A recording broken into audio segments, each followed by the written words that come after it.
Good morning. All right, are we ready to proceed? Yes, All right, let's begin. Well, who is the appellant, Mr. Gibson? Do you want a brief rebuttal? yes, Your Honor. We have 20 total minutes, 10 aside. Is that correct? Well, it's 20 minutes total for each side, Okay, very good. but Yes. you can take 10. Well, we'll see how succinct I am. Just let me know how much time you want for rebuttal. Yeah, I'll reserve about 4 minutes. All right, you got it. All right. All right, let's begin. Thank you. Again, may it please the court. I am James Gibson. I'm an attorney here in Sarasota, Florida. I represent the appellants Rosemary King, 123 POCO LLC, along with 125 POCO LLC. They were defendants in the lower court. While there were many other defendants and parties, the only other parties to this appeal are Bruce and Denise Rorda, who are appearing pro se. This lawsuit started in the trial court involving a dispute over a recorded agreement back in 1952. This agreement created two reciprocal easement agreements. And to sort of talk about the layout of the land here, there were two lots that were adjacent, one on the north side and one on the south side. On the east end of these two lots was Bayshore Road, which runs north and south. To the west end was Little Sarasota Bay.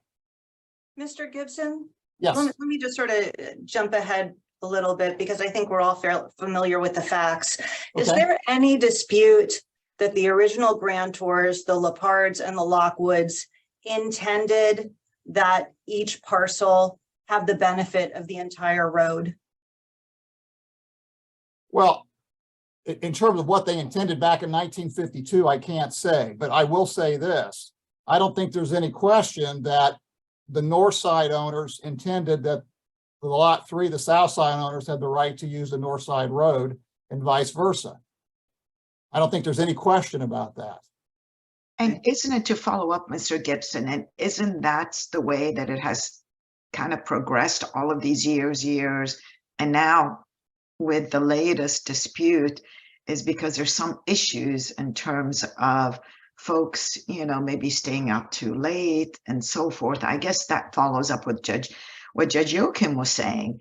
If the intention has been to utilize that easement for all of these years, what changed now? Well, I think what changed now is my clients were sued. I don't think there's any question, but that the owners and their guests, and I guess the general public, would drive down the road. People would drive west down the north side of the road, which would be on lot 4, and they would drive east down the north part of lot 3 down that roadway. But from our perspective, the question is not so much the use, but whether the use was legal per the agreement, whether the use was provided for by that agreement. The issue that the real big underlying issue for my clients is this, that under that original agreement in 1952, when it was recorded, the Lepards, for example, they could not give themselves an easement over the roadway on their own land. They had the right to use the road in 1952 because they owned it. And the same with the other property owners. So that when the agreement was recorded, if you look at the owners of lot 4, they could use the roadway on lot 4, not because the agreement gave them that right, but they were able to use the roadway on lot 4 because they owned the roadway. And the same on lot 3. The owners of lot 3 had the right to use the road, the portion of the road on lot 3 because they owned it, not because the easement gave them the right. So the agreement clearly provides for two separate easements. And so I think that's where the trial court was in error in construing this to be one big easement, because that conclusion means that the owners of lot 4 gave themselves an easement in their own land. And that can't happen. And the same with lot 3. The owners of lot 3 would have given themselves an easement on their own land. And that cannot happen. So yes, I agree. Everybody would drive down the road east and west, but that doesn't mean that they were driving down that road based on rights given under the agreement. So after the agreement was recorded, the problem happened when the two lots were carved up. And I'll focus on the north side, which is lot 4, because the Rortas live on the north side. They're on the very eastern end of the north side on Bayshore. 123 Poco LLC owns the middle lot on the north side, and 125 is the western lot. Miss King owns a very western lot on the south side. When lot 4, after the agreement was recorded, was carved up, the owner of lot 4 could not give the grantees an easement over the roadway on lot 4 because based on the agreement. In other words, when they conveyed lot 4 into 3 separate parcels, that deed did not give the owners of those transfers, they didn't have the right to use the roadway on the other 2 portions of lot 4 because the deeds didn't create separate easements. I want to confirm that regardless of what the deed said, you're not telling me that when the Lepards conveyed 123, which I think was the first one they conveyed, that when they came out of 121, they were going south to the, to their easement to get around 123 to get to 125, which they still owned. You're not saying that was anybody's intent or that was what was happening. No, regardless. Well, Okay. I don't have any evidence, any historical use from back in the 50s. I mean, I just don't, there's no evidence of that at all, but it seems absurd. common sense would be, again, from 1952 until today, if you drove west down Poco Place, you drove on the north side, which is lot 4. I can't, with any good faith, argue otherwise. But again, the point I'm trying to make, though, is even though that may have been used that way, it doesn't mean that the agreement created easement rights for lot 4. And I understand the trial court, I'm trying to think about, how the trial court's looking at this. I understand that he probably struggled with this very issue. Everything's been good out there since 1952, as far as we can tell, until the current dispute. But it doesn't mean, though, that the trial court's analysis is correct. Because the trial court held that this agreement created one easement. He held in the first order denying our summary judgment on the issue. He held in the order denying the motion for reconsideration of that order. In the final judgment and the order preceding the final judgment, he held that there was one big easement. And again, what that means is, again, focusing on the north lot, lot 4, it means lot 4, the owners of lot 4 in 1952 gave themselves an easement on the road on lot 4, which cannot happen. So if they didn't have easement rights when they carved it up, the 3 grantees did not acquire rights to use the road on the other 2 parcels on the north side per the agreement, because the agreement never gave them the right to begin with. So as a practical matter, even assuming you're correct, the Rortas could come out of their property and drive to the waterfront across the easement granted on lot 3, correct? They could. However, as I pointed out in my brief, they would be driving right into oncoming traffic. There's 6 houses on a private road. I mean, it's not like it's I-75. No, I totally agree. But there is traffic on that road. There are people going to and from the various properties. So you're right. The Rortas would have the right to come out of their property onto to Poco Place, go on the north or the south side of the road, which is the north 10 feet of lot 3, and drive west down that roadway. I can't disagree with that, except for the other arguments that we've made in our brief that address how we construe this agreement. If you accept the fact that the agreement doesn't give easement rights to the lot 4 owners to use any portion of lot 4 and vice versa on lot 3, then you're right. The next thought process would be, okay, well, you just go on the other side of the road and go down your merry way. But the issue with that goes to the whole point of this agreement, which says this is a driveway easement. It's limited for it's created for a driveway. We've cited some case law in our brief and at the trial court, which held that a driveway is basically to get from the nearest road to your home.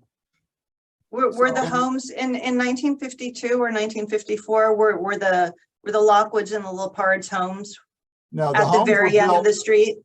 The homes were built after the agreement. Well, if the homes were built after the agreement, then how do we know what the driveway was based on your definition? Well, the Rorda's home was built after the agreement. Yeah, all of the homes, as far as the record we can tell in the record, all the homes were built after the agreement was recorded. But in terms of my argument, if you look at the sequence of events, in 1952, the agreement was recorded, and at least as to lot 4, over the next 1 to 2 years, all 3 lots were conveyed out and the homes were built like immediately.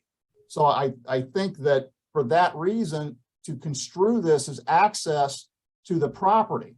I say homes, it may be more accurate to describe it as access to the nearest road to the property at issue. That's the definition of a driveway easement. So that's what we argued at the trial court and argued in our a brief here, that to avoid the problem that you indicated where for taking the Rordas, they have to cross to the south side of the road and go west against oncoming traffic. To avoid that problem, the only logical interpretation would be that this agreement created a quote driveway easement, which means you can use it to get from your home to Bayshore Road, the nearest road. And that would apply whether you're the Rordas or anybody else on the street. So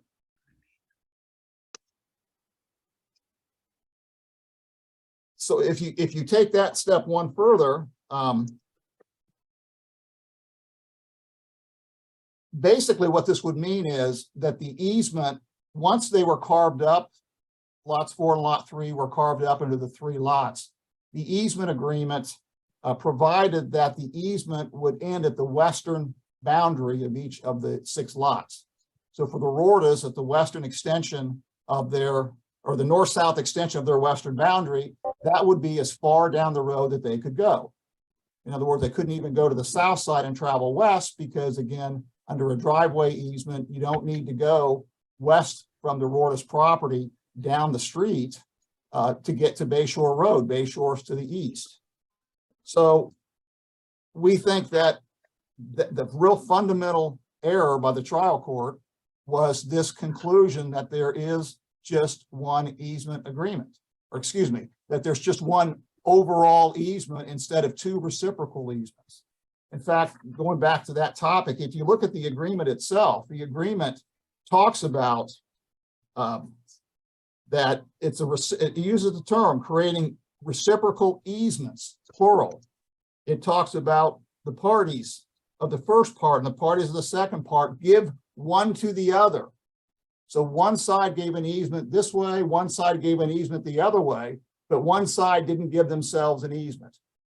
So, and I think it's just the trial court, again, was an error and so ruling. Now, based on that, if that's a correct analysis, which I think it is, then what happens technically would be my clients, 123 and 125 POCO, would not have the legal right to drive across the Rordas property on the north side of the road. They could not drive from Bayshore across the roadway on the Rordas property to get to either 123 or 125 POCO Place because the agreement didn't give themselves that right in the original agreement. And when the properties were carved up, those deeds did not grant easement rights based on that transfer after the 1952 agreement was recorded.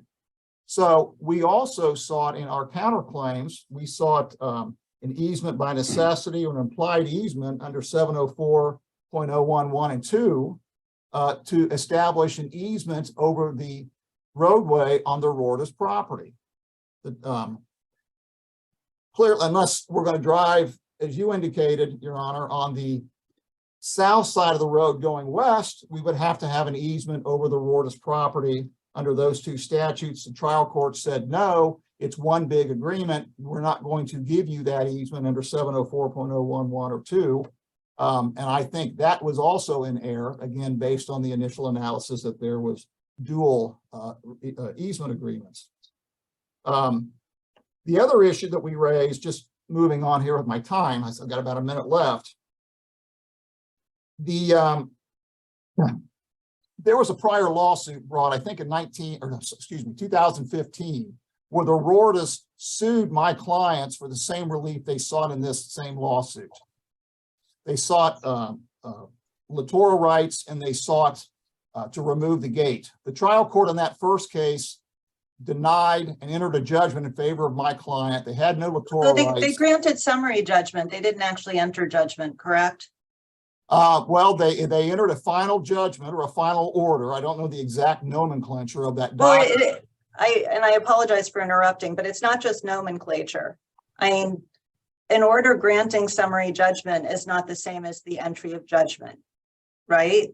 And so I want to be very sure as to what actually happened in that prior lawsuit. There was a summary judgment motion filed and granted. Okay, That prior court entered an order granting that summary judgment. That ended the litigation. The trial court found that it was final for purpose of res judicata and collateral estoppel to bar the Rortis from trying to relitigate the littoral rights claim. Gibson, I don't want to interrupt you, but you're below your 4 minutes. You can keep going if you want to use all 4. You don't have to save any. Up to you. Just one more point, then I'll stop. But the trial court did not apply res judicata collateral estoppel to bar the claim to have the gate removed. And I'll stop at that. Thank you. All right, I'll save you 3.5 minutes. Thank you. Mr. Broder, you the appellee. Your mic is muted. Thank you. I'm not going to rehash the easement agreement. It's 1.5 pages. It's unambiguous. It's very clear and has plain language understandable by, I think, anybody that reads it and maybe rereads it just to understand the language. But it was established in 1952, as was discussed. And there have been no claims, no disagreements, no verbiage questions brought up in the last 71 years, or maybe I should say the last 68 years, until the appellants began their encroachments into that easement. The use was notorious. There, in my opinion, the 4 corners of that easement agreement outline that the width of the easement between all parties was 20 feet wide, north to south, and the length of the properties from Bayshore Road at the east end to the waters of Little Sarasota Bay at the west end. None of that has changed. The history of our property is we have warranty deeds indicating that our property owned a dock at the end of the easement that all the upland property owners used and enjoyed. Our property maintained it and built it, and our property had electric service, 2 lights and electricity at the end of it. Whether this court rules on that or doesn't, it's proof beyond a doubt that that occurred and is part of the history of this easement. The other part that is, I think, been a regular part of the use of the easement has been both ways, and all parties, all 6 parcels, walk across this easement, drive their cars across their easement, ride their bikes. We have a couple of very popular restaurants a block away. They walk down to those. Our initial owner and builder of our property built boats, was an avid fisherman, gave boat tours and fishing tours, and fished off of that dock. And so the use of it, his daughters swam off the dock. So all of the uses in the historical easement were reciprocal in nature. the easement agreement gave one to the other. There are not two easements. There's just one easement agreement that was recorded, and it's been uncontested. So I think, muddying what its intent was is kind of going beyond the scope of the four corners. In this, I'm going to kind of cut what I need to say short, because I think that the easement itself pretty much defines what it is and what it's been. And I think the appellants have included a lot of information that is just a lot of words, a lot of verbiage that goes outside the scope of that 1.5 pages. Some of the arguments they bring up that there is that the appellants need an easement by necessity or an easement by implication. And the lower court ruled correctly in that this easement agreement already provides them with that. And the appellees, RORTAs, have never blocked their access or denied them access or done anything to prohibit them using the easement. And as with the other 4 upland property owners, it's just been a common thing. There's a road out there and people use it. The fact that it was made private, I think, was done by the developers, of which the south side original owner, never built on the south side. They merely developed the lots and sold them. The north side, the original owner did build a home, and our neighbor built a home and we built a home, and that dock would have been in place at the time those property owners lived there. Their children played together. There's probably creating lots that had access to the water was very financially beneficial to the original developers of this property. And even today, in this same neighborhood, there are homes selling for $400,000 that are upland property owners, but the developers are giving them access to the water. If they didn't have access to the water, the lot would be not worth near what the prices are they're getting for them.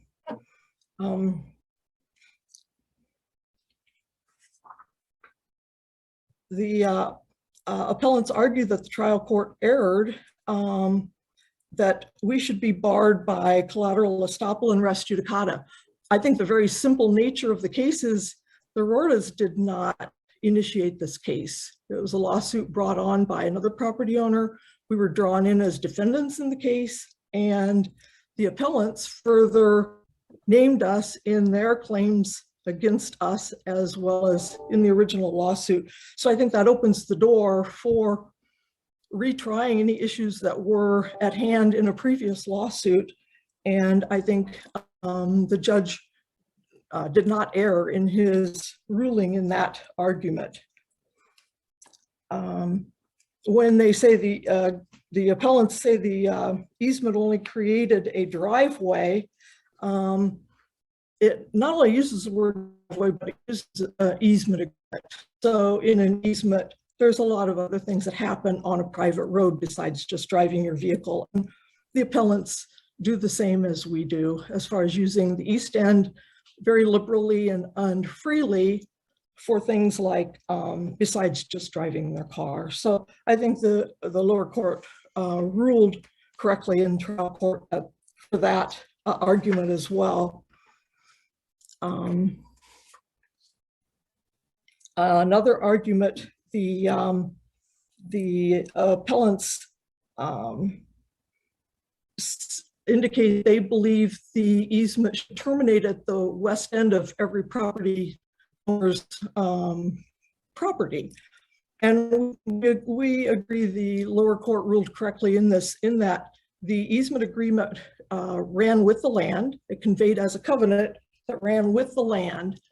And when it runs with the land, it is not separated by individual owners. It's attached to the land.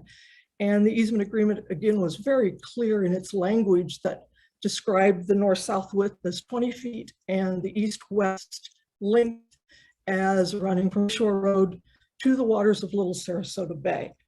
So RORTAs also contend that in the parcel descriptions of each property, the description ends with the words, and with riparian rights thereunto appertaining.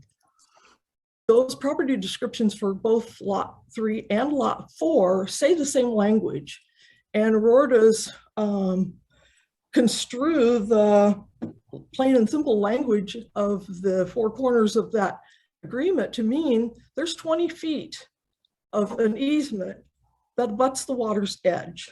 And if you look at land that abuts the water's edge, RORDA's are not claiming they own riparian rights. Riparian rights are merely the ability of ingress and egress to the water. And just as this easement agreement allows ingress and egress that's a reciprocal, the reciprocal easement goes to the east, so property owners can access Bayshore Road, but the reciprocal easement also goes west. So the property owners can access the water within those 20 feet. And I think that's been shown, and I think the trial court ruled correctly in that they acknowledged this goes for common everyday uses one might have on an easement that abuts the water. We have the annual boat parade. It goes past the intercoastal there every December, first Saturday of December. We've watched that parade for a number of years until a gate was put up and it blocked our ability to do so. This year in particular, not only was the gate still locked, but appellants, property owners had also parked the vehicles on the west side of that gate and equipment and what have you, that you couldn't even sit on the east side of the gate and watch the parade through the gate because there was things parked there that inhibited that view. I think that the other things were, the appellants have argued that while the other two upland property owners have dismissed their cases and moved on, but I don't believe he mentioned that he filed lis pendens against them. And when they decided to sell their homes, the lis pendens became a black cloud on their properties. And in order for them to sell their properties, they had to have clear title. And the way they got that clear title was making an agreement for a property they were no longer going to own. So that was back in 2018, lis pendens on those two properties were filed, but not one on ours. So fast forward to August of 2022, and the appellants filed a lis pendens against our property. This is after the trial court had already ruled, and it was merely pending this district court of appeal. This has caused irreparable damage to the appellees in that we had a PACE loan secured for up to $72,000 to replace the windows in our home and to replace our HVAC system. When that got filed, within a couple of weeks of us finalizing the contractor and purchasing the windows and HVAC system, we received notice from PACE that they had denied our previously approved loan application because of a lis pendens. So we no longer have that option. And then Hurricane Ian comes along. So thank goodness we did not suffer immense damage, but we could have. And that little action caused a huge impediment to our financial ability to upgrade our home and make it more safe and secure.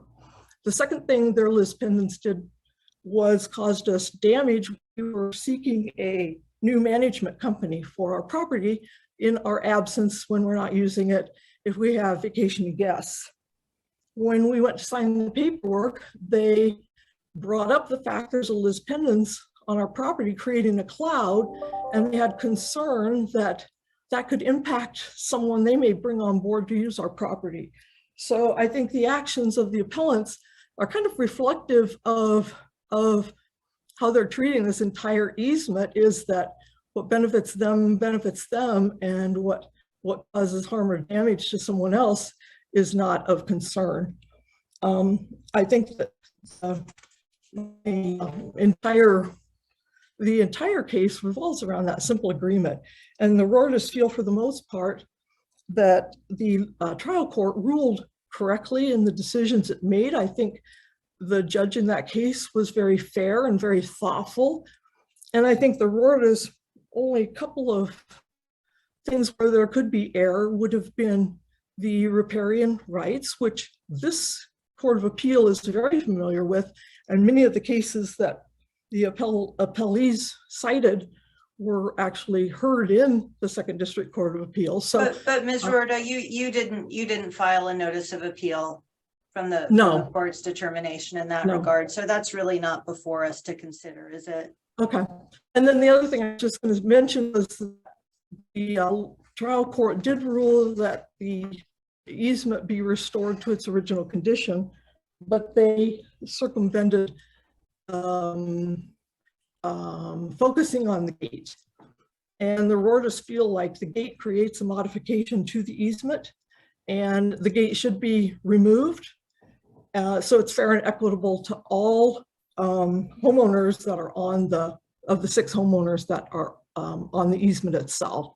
And by navigating a gate creates an impediment and gives the appearance that perhaps that is private property, and perhaps down the road, future homeowner, either at the waterfront or upland, might construe that gate to mean they can't go westward of it.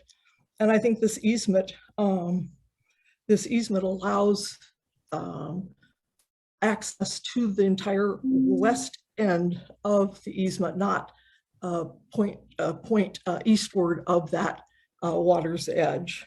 And I would say coming here today, the Rora's as appellees feel the lower court was fair. They were, the decisions made on all the arguments were justified, they were supported, and they were also confirmed within the 4 corners of the easement agreement itself. Is that it for you? Yes. All right, Mr. Gibson, you have 3.5 minutes left. Thank you. Again, may it please the court, James Gibson for King 123125 POCO. Just 2 or 3 comments. Number one, there's a tremendous amount of argument made by Ms. Rorda concerning use of this dock that they claim was out there and some historical use and riparian rights. They didn't appeal, and none of that's really an issue now in this appeal. It appears to me that the threshold issue is, how do you interpret this 1952 agreement? And from the first case and now this case, I've read it a million times, and I don't think there's any, it appears to me that the only way to read this is that it created 2 easements. They were reciprocal, one to the other, one benefits one side, one benefits the other, but it cannot create one big easement for the reason that I stated earlier, and I'll state it one more time in concluding. You can't give an easement to yourself. The Lot 4 owner couldn't give an easement to himself to use the roadway because he didn't have any easement rights under the agreement. When he carved up Lot 4, those 3 owners didn't have any rights to use the roadway except on their property because those deeds did not grant them easement rights. As a result, 123 and 125 POCO is landlocked with respect to coming west down the roadway. Yes, I suppose they could traverse on the south side to go west against oncoming traffic, but that again gets into the argument of the easement basically is a driveway easement and when it ends at the western extension of the property. But the real issue is accepting the premise that you have 2 easements and Lot 4 owners don't have the right to use the roadway on the other 2 lots, and again the same with Lot 3. What do you do? How do you resolve the issue? How do you fairly apply the law and resolve the issue here? And it just seems to me the only way to resolve the issue and to correctly apply the rule that you can't give an easement to yourself is to rule that the easements end at the western extension of each property. Otherwise, you do have the point where people are going to go on the other side of the road to either go west or east, depending upon which side of the road you live on. So the agreement is not ambiguous. It's just not. It clearly says we have two agreements, one to benefit lot 4, one to benefit lot 3. And from that starting point, the whole analysis flows through. What do you do? I think the issues and the arguments we made in our brief resolve the issue so that everybody can get to their home. We don't have any danger of oncoming traffic. And it's consistent and fairly applied to the agreement. And I thank you for your time. All right, thank you, folks. Have a great day. Thank you. Thank you. The next Yeah. case is the Geico and Shazam. Consolidated appeals.